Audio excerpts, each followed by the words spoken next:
As one distraught of superhuman means, I took her into my embrace, and then the madness seized me.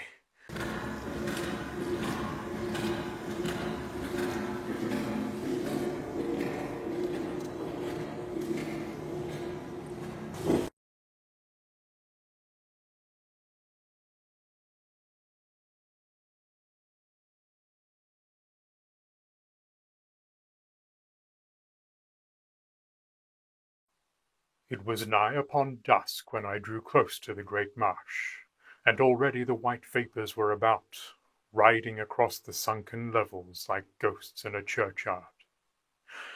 Though I had set forth in a mood of wild delight, I had sobered in the lonely ride across the moor, and was now uneasily alert. As my horse jerked down the grassy slopes that fell away to the jaws of the swamp, I could see thin streams of mist flee slowly, hover like wraiths above the long rushes, and then, turning gradually more material, go blowing heavily away across the flat. The appearance of the place at this desolate hour, so remote from human society, and so darkly significant of evil presences, struck me with a certain wonder that she should have chosen this spot for our meeting. She was a familiar of the moors, where I had invariably encountered her, but it was like her arrogant caprice to test my devotion by some such dreary assignation. The wide and horrid prospect depressed me beyond reason, but the fact of her neighbourhood drew me on, and my spirits mounted at the thought that at last she was to put me in possession of herself.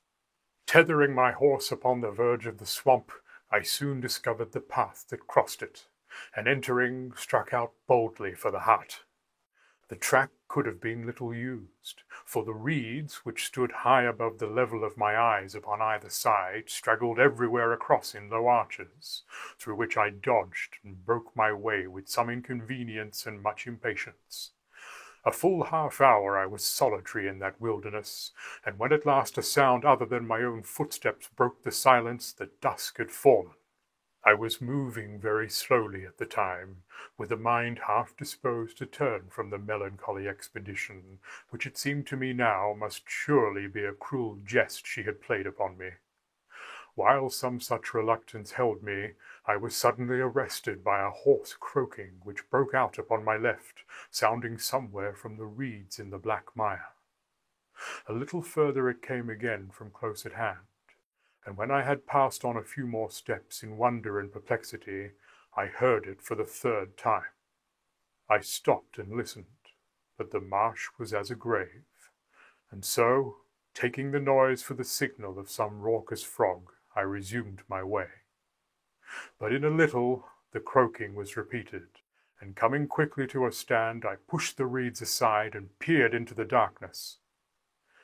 I could see nothing, but at the immediate moment of my pause I thought I detected the sound of some body trailing through the rushes.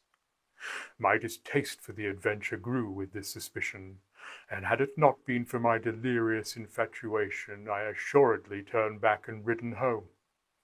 The ghastly sound pursued me at intervals along the track, until at last, irritated beyond endurance by the sense of this persistent and invisible company, I broke into a sort of run. This, it seemed, the creature, whatever it was, could not achieve, for I heard no more of it, and continued my way in peace. My path at length ran out from among the reeds upon the smooth flat of which she had spoken, and here my heart quickened, and the gloom of the dreadful place lifted. The flat lay in the very centre of the marsh, and here and there in it a gaunt bush or withered tree rose like a spectre against the white mists.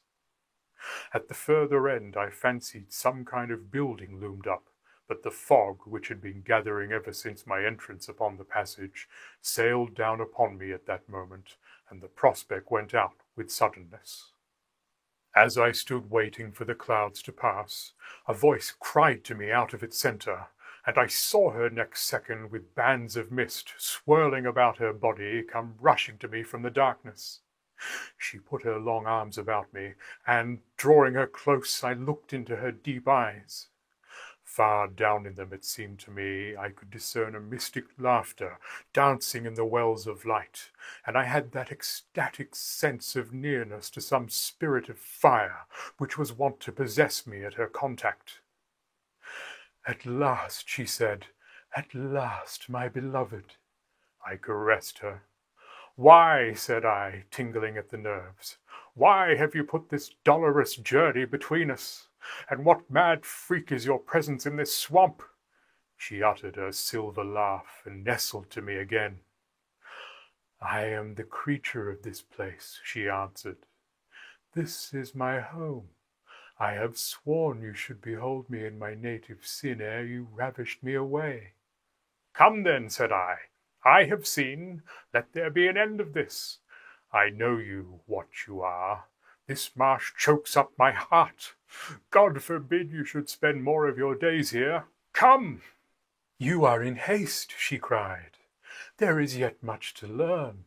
Look, my friend," she said, "you who know me, what I am. This is my prison, and I have inherited its properties. Have you no fear?" For answer I pulled her to me, and her warm lips drove out the horrid humours of the night. But the swift passage of a flickering mockery over her eyes struck me as a flash of lightning, and I grew chill again. "I have the marsh in my blood," she whispered, "the marsh and the fog of it. Think ere you vow to me, for I am the cloud in a starry night." A lithe and lovely creature, palpable of warm flesh, she lifted her magic face to mine and besought me plaintively with these words. The dews of the nightfall hung on her lashes, and seemed to plead with me for her forlorn and solitary plight. "Behold," I cried, "witch or devil of the marsh, you shall come with me. I have known you on the moors, a roving apparition of beauty. Nothing more I know, nothing more I ask. I care not what this dismal haunt means, not what these strange and mystic eyes. You have powers and senses above me. Your sphere and habits are as mysterious and incomprehensible as your beauty. But that, I said, is mine, and the world that is mine shall be yours also." She moved her head nearer to me with an antic gesture, and her gleaming eyes glanced up at me with a sudden flash. The similitude, great heavens, of a hooded snake! Starting, I fell away, but at that moment she turned her face and set it fast towards the fog that came rolling in thick volumes over the flat. Noiselessly the great cloud crept down upon us, and all dazed and troubled I watched her watching it in silence. It was as if she awaited some omen of horror, and I too trembled in the fear of its coming. Then, suddenly, out of the night issued the hoarse and hideous croaking I had heard upon my passage. I reached out my arm to take her hand, but in an instant the mists broke over us, and I was groping in the vacancy. Something like panic took hold of me, and, beating through the blind obscurity, I rushed over the flat, calling upon her. In a little the swirl went by, and I perceived her upon the margin of the swamp, her arm raised as in imperious command. I ran to her, but stopped, amazed and shaken by a fearful sight. Low by the dripping reeds crouched a small squat thing, in the likeness of a monstrous frog, coughing and choking in its throat. As I stared, the creature rose upon its legs and disclosed a horrid human resemblance.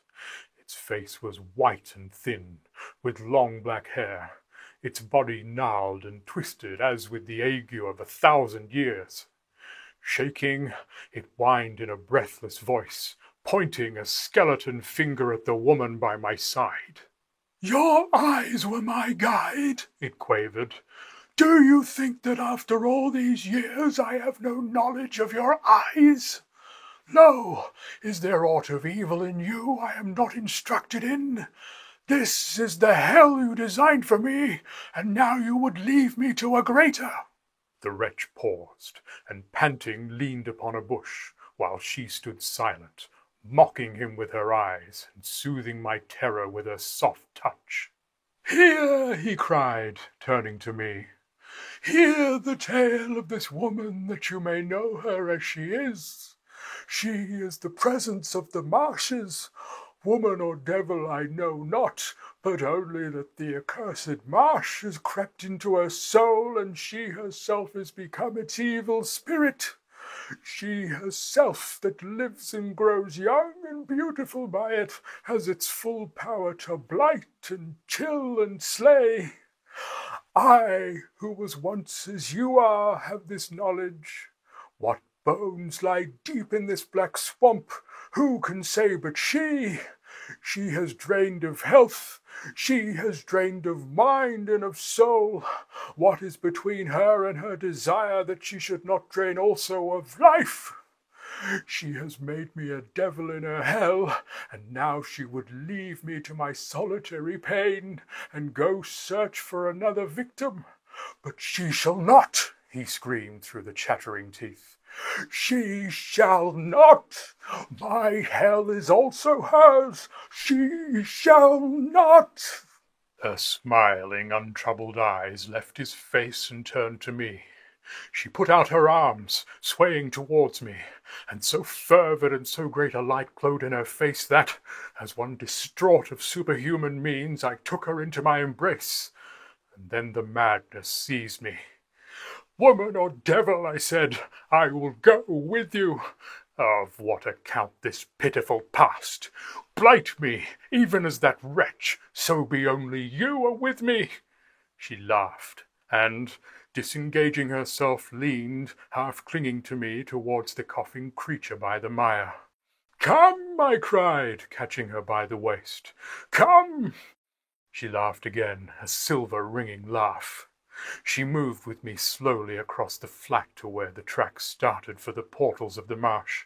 She laughed and clung to me, but at the edge of the track I was startled by a shrill, hoarse screaming, and behold, from my very feet that loathsome creature rose up and wound his long black arms about her, shrieking and crying in his pain. Stooping, I pushed him from her skirts, and with one sweep of my arm drew her across the pathway. As her face passed mine, her eyes were wide and smiling. Then of a sudden the still mist enveloped us once more, but ere it descended I had a glimpse of that contorted figure trembling on the margin, the white face drawn and full of desolate pain. At the sight an icy shiver ran through me, and then through the yellow gloom the shadow of her darted past me to the further side. I heard the hoarse cough, the dim noise of a struggle, a swishing sound, a thin cry, and then the sucking of the slime over something in the rushes. I leapt forward, and once again the fog thinned, and I beheld her, woman or devil, standing upon the verge and peering with smiling eyes into the foul and sickly bog. With a sharp cry wrung from my nerveless soul, I turned and fled down the narrow way from that accursed spot. And as I ran, the thickening fog closed round me, and I heard far off and lessening still the silver sound of her mocking laughter.